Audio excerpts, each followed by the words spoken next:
Maybe it's recording. Go back to my Google search.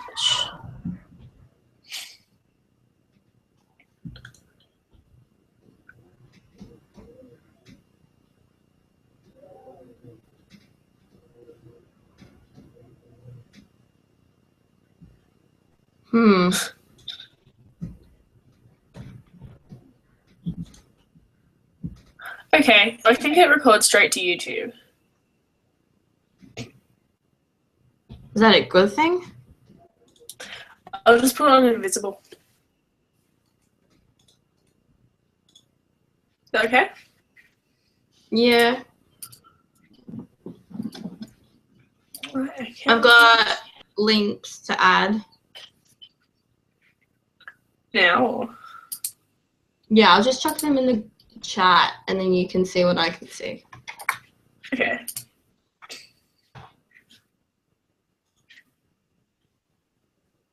I was going to go through Amazon, but I managed to find Coup, the publisher's page in like the Indie Boards and Cards game page has like a section that just says all the associated things with it. That's cool. Linked items. I found a cool article about how you can change the strategy weighting as well, if you want to discuss that. And I can compare it to Avalon as well if you want. Yeah. So I did look at the Avalon thing. I can probably split screen and show you what he said. But it doesn't come up as much as we thought it did. It's just a little segue in between two games. Oh, okay. But basically we just said, I wonder where it falls in the timeline. And so that's why I looked at the Board Game Geek thing. And so basically the Resistance was the sixth game associated with Indie Boards and Cards, and it came out in 2009.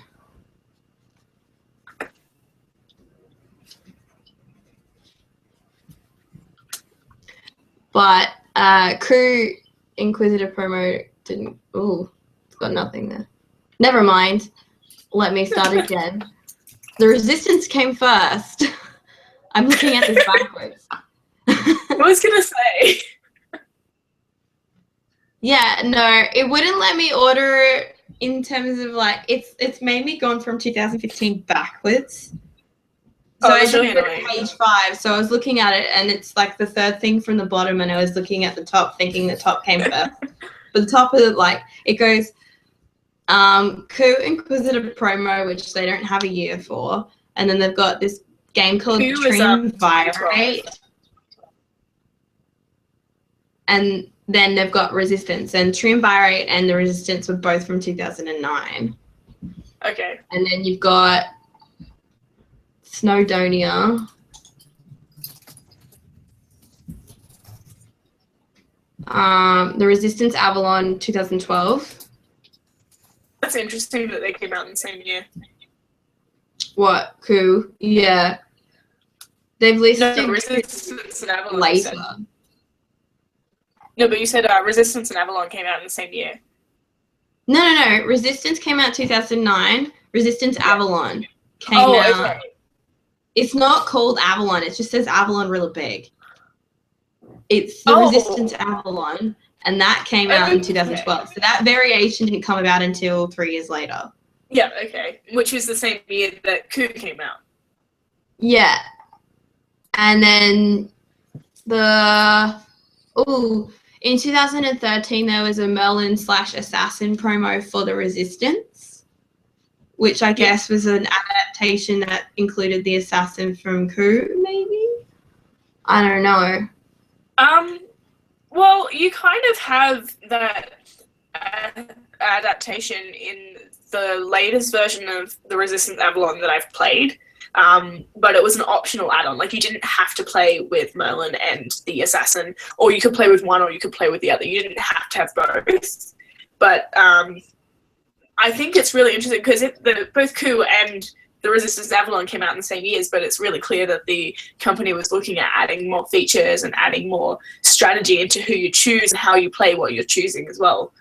Well, it gives you, like, the Resistance has anywhere between 5 and 10 players, so they have anywhere between 5 and 10 characters, but there seems to be, like, no real significance to which character you get. The only thing that matters is whether they're a Spire or a Resistance member. Yeah. And so I was looking. Coup and Avalon are both evidence of them trying to capitalize on like more individual play for each player. Yeah. Also, I found that when we were playing the Resistance 2009, we kind of got to a point in the game because we played like 4 or 5 rounds. 4. But we got to a point in the game where we were using the same tactics, and because the players or the roles weren't changing greatly from game to game, it was the same sort of accusation. So someone pointed out that I'm always accusing Daniel because I know Daniel the best, and therefore you all would trust me when I say here's the spy because I know who he is as a person, and therefore I can assume that he is the spy because I'm not the spy and therefore he is, and things like that. But the thing is, because it was only spy or not spy, it was Schrodinger's cat of spy, you kind of had well, if I'm not it, and I'm going to tell everyone I'm not it because that's the way you play, therefore I need to accuse someone, and it can't be me, and I need to make a convincing argument, and then that's the end of it. There's nothing else. Whereas when you play the Resistance Avalon 2012, you kind of have more variations and more variables, so you're looking out for other things. So you have Merlin in it, for example, who knows who all the spies are, and they're voting based on their knowledge because they're good, and they can vote based on their knowledge of who's who. And you have the spies looking out for who Merlin is because they want to kill him, and you also have the good guys looking out for who Merlin is so that they can follow his lead, and it adds a different element into the game. So if the spies are looking for who Merlin is, and they kill him, is that an elimination element to the player? Well, the way it works is you need 3 rounds 1 to win the game, right? Yeah. But if the good guys win, then the bad guys have the chance to vote who Merlin is, and if they get it right, then Merlin dies and the good guys therefore lose. So it's an extra stakes, and it makes it still a bit harder for the good guys to win. But I think the Resistance 2009 already had those stakes in play. Like, it was already geared more towards the spies as it was. Does that make sense?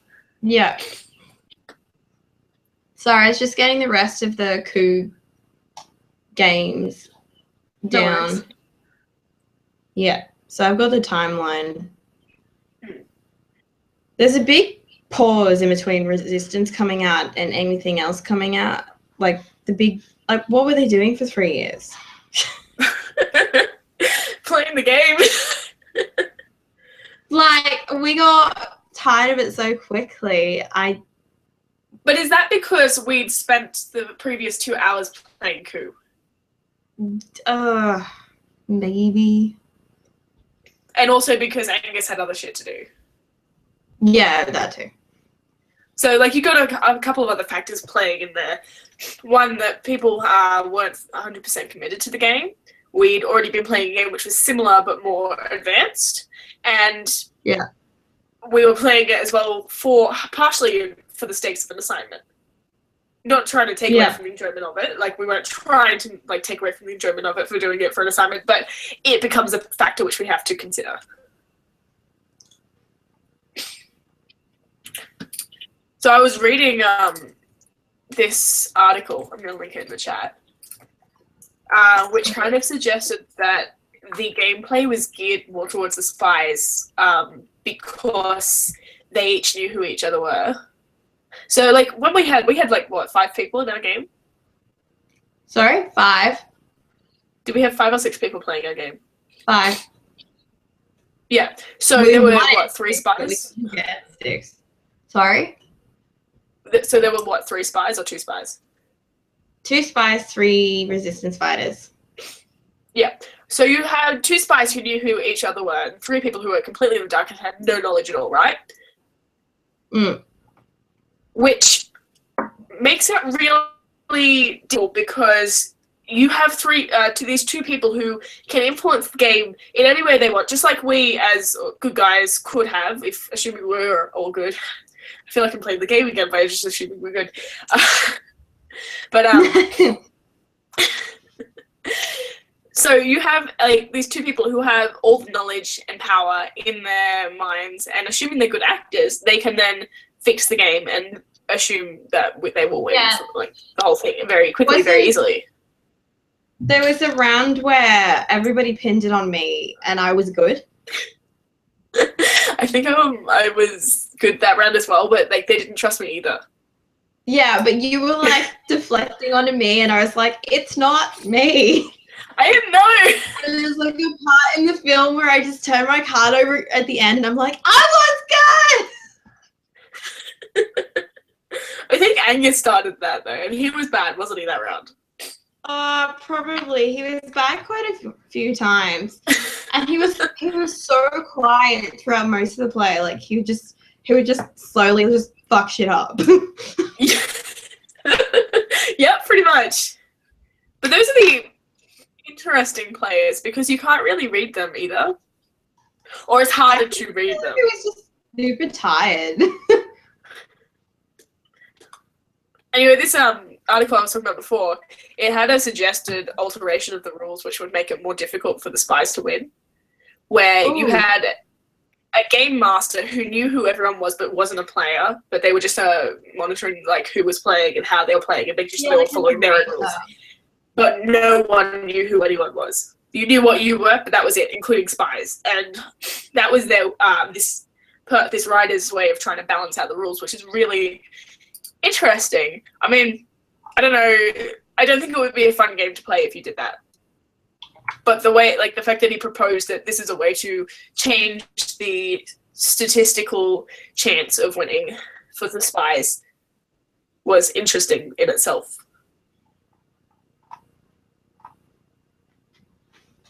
So I'm looking at it now, and he's got all these like equations and stuff. P equals brackets 3/2 close brackets divided by 5/2 equals 0.3. In this case, resistance always wins. Mission 3 also only takes 2 members, so it's a guaranteed success. On each of missions 2, 4, and 5, take one of the remaining players until you find the one who isn't a spy. That's a different way to do it. One spy by elimination. This is kind of, man, but he's done this in, look at when he wrote this. He wrote this in 2014. So what he's done is after the game. He's probably seen the Resistance Avalon 2012 and been like, this is much more interesting. This one's now really boring. Let's see what we can do to fix that. That's what I reckon's happened. Anyway, that's just a side note.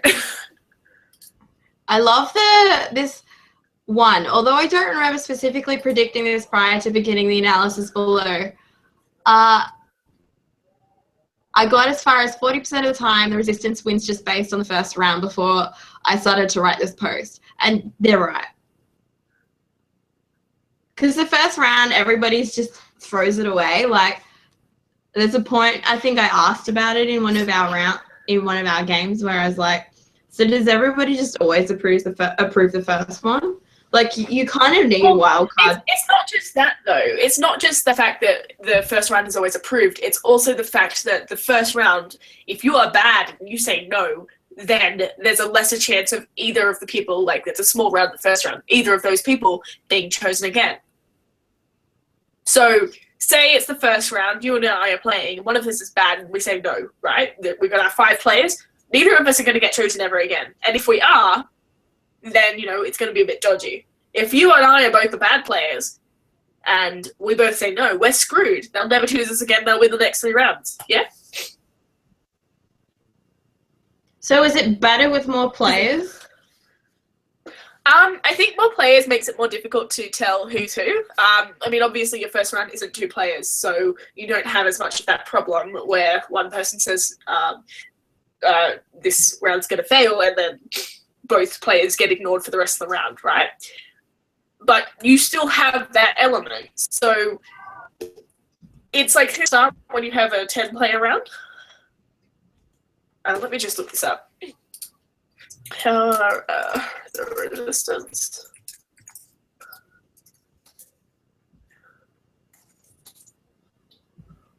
Okay. Okay, yeah. Oh, so by the way, I've got a review for you that sort of does a pros and cons approach to it. And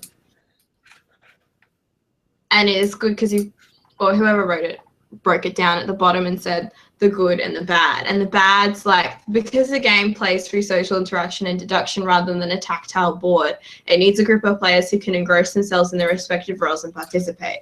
And so with Coup, you get engrossed in trying to bluff your way into being one of those 5 characters. Yeah. But it's like, I think that's also an element which Avalon, the Resistance Avalon 2012 also has. Yeah, but this one doesn't have it. It's stripped back. It's a binary of you are good or you are bad, and that's it. Yeah, which is like, it's kind of a waste because they have such beautiful art and like they're very vivid characters. Damn it, I left it upstairs. Yeah. But those characters are very that. The other flip side of that as well is that you never want to appear as bad. Like you could appear as other characters in Coup, and it didn't matter because all of them had their pros and cons, yeah? Yeah.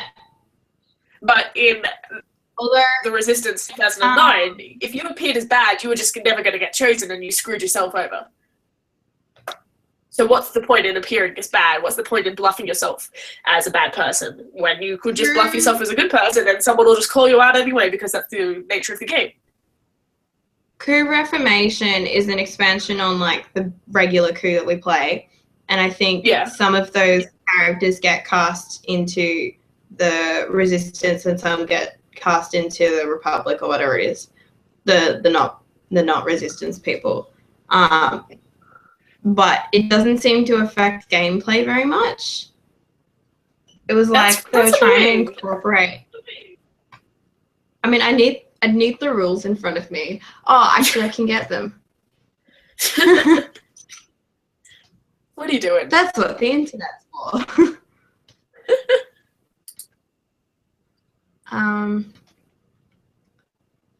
Part of the you want to be the last player in influencing. New cards to the game and rules for factions and team play that increase tension. Each player must declare himself either a loyalist or a resistant and can target only members of the other faction. So would they then be locked into that? Would they be locked into that side for the rest of that game? Yes. So if you're a loyalist, you would be locked in. Huh?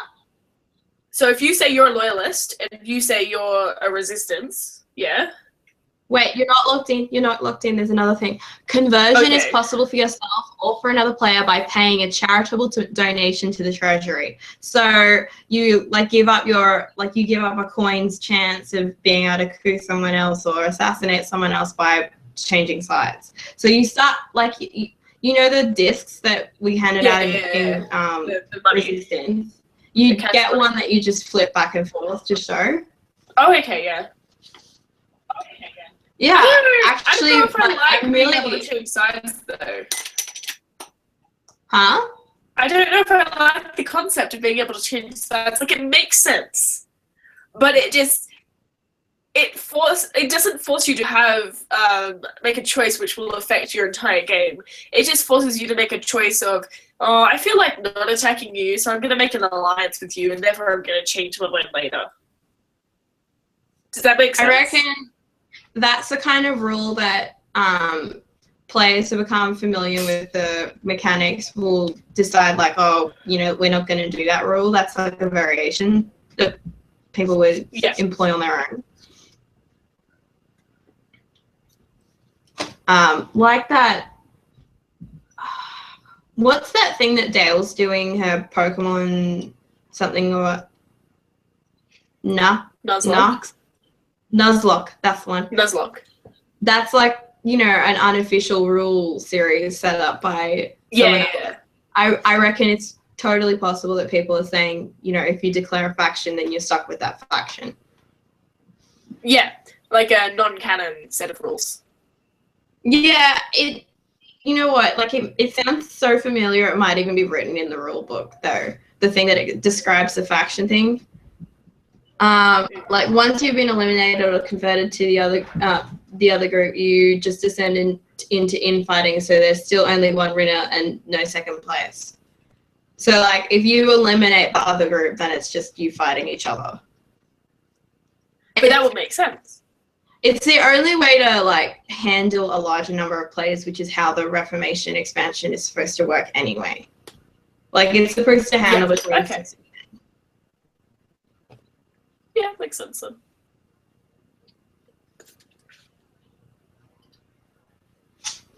But I had so depending on the gaming group, the game's gameplay might actually turn them off. It's a weird thing when you walk into a room and you hear your friends in a shouting match. Ugh. We weren't even shouting. It was more like, you know, everybody was too like nervous to be bad. I wasn't nervous. I was just right and no one believed me. Okay, his last point is the game gets repetitive and after a few games, some people might get tired of it. Whereas we didn't get tired of Coup, especially when we had Coup Resistant, Coup, why do they all start with R? Coup Rebellion, because you could customize the deck out of 25 different characters instead of being stuck with the same 5. But we got through quite a number of rounds of Coup before we got over that. Like we didn't actually get over that. We're just like, we should probably do this other one. Yeah, no, you can keep playing Coup until you get introduced to Rebellion, and then you're like, nah, I'm not going back. Well, I think also the part of the reason why Coup was so enjoyable is because we had a good set of people who were willing to immerse themselves into the game. Like it's not just, oh, I'm gonna play because I can, or I'm gonna play because you invited me and I feel like that's the right thing to do. It's, I'm gonna play, but I'm gonna bloody win because I'm better than you all. And you'd immerse yourself into that sort of mindset.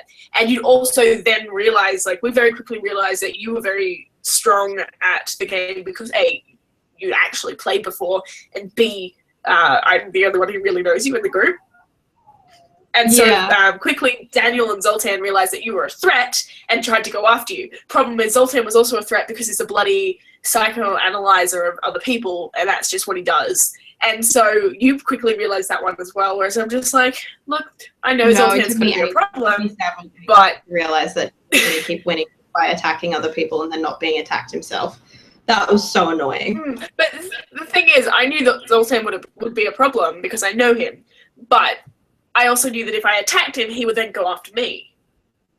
So it's a balance of personality, and it's also like about learning of other people's approach and tactics and attempts to win. I guess it's good because it kind of informs you. Like it's a good social informer. It makes you want to get to know your friends better. Well, the first time I played the Resistance Avalon 2012, right?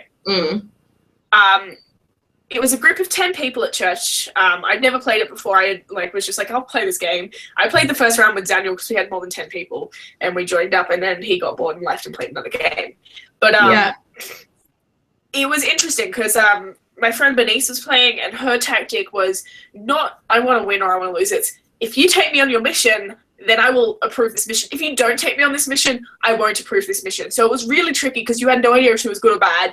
But so for some rounds in particular, if you wanted that mission group to go on, you had to take her, which is an interesting tactic in itself. But then furthermore, like there's a couple of people I'm really close to within my church group, and I can read better than others. And so we were having subtle conversations the entire night, trying to figure out who each other were. And it was just, in hindsight, I'm just like, what if someone was watching? Like, if someone was watching us having those subtle conversations, they would have learned a heck of a lot about the dynamics of our friendship beyond just the game. And I thought that was a really interesting, like, sub product of the game itself. Because your friendships and your relationships and how you interact with one another becomes a part of the way that you interact with the game, and you conduct yourself within the game and how you try and approach it as well. Does that make sense? Yeah. Which I think is good of those games.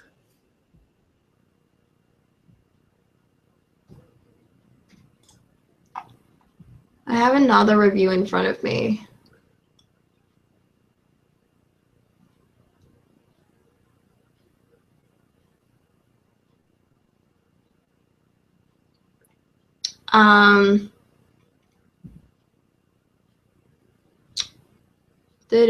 Loyalty card. Unfortunately, spies have an advantage. A single failure will fail an entire mission. To start each round, the leader will draw cards from the plot deck.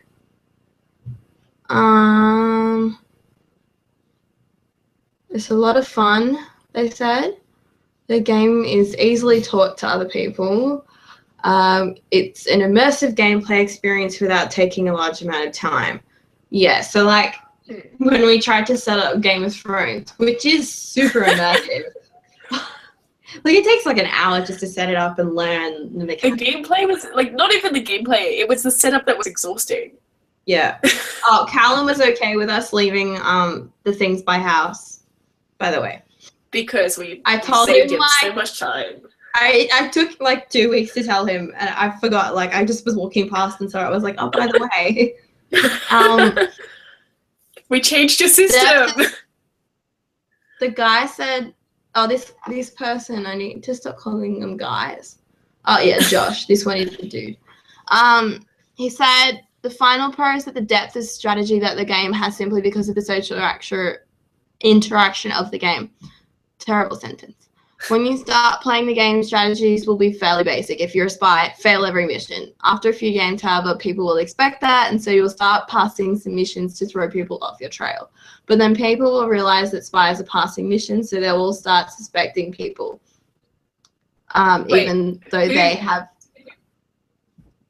only... Which game was this for? Just regular Resistance. I'm not going to talk about Avalon because I don't know anything about Avalon. No, but it's interesting because I'm on this other site and looking at strategy for the Resistance, and this guy has said he disagrees. He thinks that in the early part of the game, only the spies have a good reason to vote for a team because they're the ones with the perfect information, whereas everyone else is like, got nothing. Why would they accept it? Which, I mean, I don't agree with, but it's just interesting that people have different opinions on that as well. I think, though, like, I guess if you were a spy and you had no strategy, then the first thing you would do is fail every mission that you were taken on. But I think in such a small group, that would have you excluded very quickly. But why would you fail a mission that you're taken on? If you're being taken on a mission, why would you say, no, I don't want to go on this mission? Unless you thought that the other people were spies. I don't know if you want to fail the mission or just not approve it. No, but why would you want to not approve it? You would approve it. You'd approve the missions. Oh, okay. So you would go on a mission, but that mission would then be failed. Well, yeah. That makes sense then, I guess. But the thing is, if you did that in a small group of people, you would easily be isolated and identified as a spy. Because obviously Resistance... That's why everyone passes the first bloody round. That's why everyone approves the mission and then everyone lets it win. There should be more rounds. Lets it go through. 5 rounds isn't enough. I think when you have more people, 5 rounds becomes better because you have larger numbers rather than 2 and 3. This video that I watched of it, I don't know if they played more than one game, but it's a 20-minute video of a playthrough of the Resistance, and it's only among 5 people, so it has to be like 2 games because, like, what could you possibly be doing in between rounds? That would mean that each round was 4 minutes. I think it could be possible, but it would involve a lot of strategic arguing, or just arguing for the sake of arguing because you don't want to be blamed for being evil. Okay, I know players who would play like that, arguing for the sake of arguing in order to throw people off their... Yeah, just for confusion. That's Zoltan's play. Yeah. Like, he does it to confuse people, whether it's good or bad. Not a good strategy for him until everyone else figures it out, like, because I knew from the start because of his personality. But it's, I don't know, it's interesting.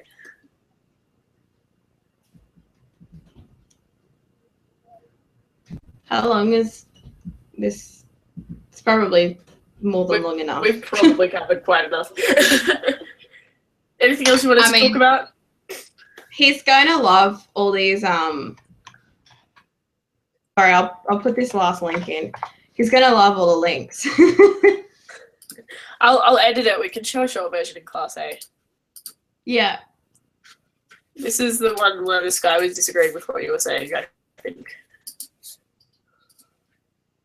Yeah, that guy's disagreeing with the guy I just posted the link to. So, in response to each other.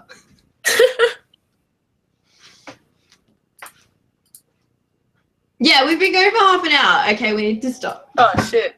Okay. I need to go to sleep. Yep. Yeah, fair enough. Fair enough. Oh, by the way, I'm going to turn this off live.